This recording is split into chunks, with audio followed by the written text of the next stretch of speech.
بسم الله الرحمن الرحيم.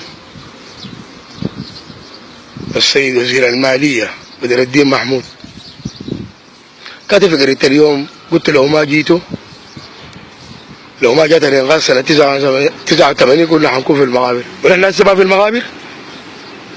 استحي على دمك واستحي على المنصب اللي اداك الشعب السوداني اداك له. انا بعرفك كويس وتعرفني كويس. نحن هسه الحله الجديده وصلت، وجيت ركبت في ميدان الجلا، وكنت في شركه كوبتريت، مدير شركه كوبتريت. بعدها مشيت لهي محافظ السودان واسي وزير الماليه. احنا كنا حنكون في المقابر لو ما جيت انت. انا حاسب المقابر، انا حاسب المقابر. انت ما دخلتنا المقابر، انا حاسب قاعد تتحاسب. قيامتنا قامت. انت لو ما جيت نحن حنكون في المقابر، ما تصير في المقابر. اذا كان انت بيتك ورا البراحه فيلا في امريكا ما في، واولادك راكبين مرسيدس ب 2 مليار، اقل واحد راكب له ب 2 مليار. من وين؟ انت جيت من جزيره الفيل، تاريخك معروف. جبت القروش دي من وين؟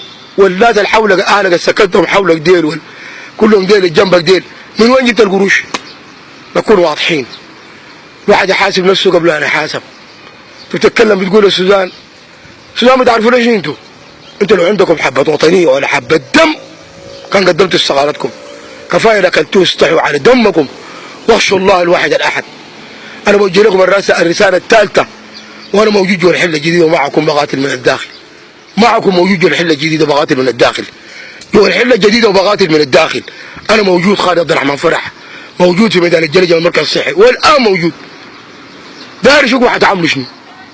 اذا انا ممكن اكون واحد من افراد السودان كلامي ده حسسكم ولقيتوا ناس ورجعتوا لله، الحمد لله رب العالمين. اذا ممكن انا في سبيل السودان انتهي، ما عندي اي مشكله، وجاهز لكم لاعتقال لموت لاي حاجه، وانا عارف اساليبكم كويس كويس.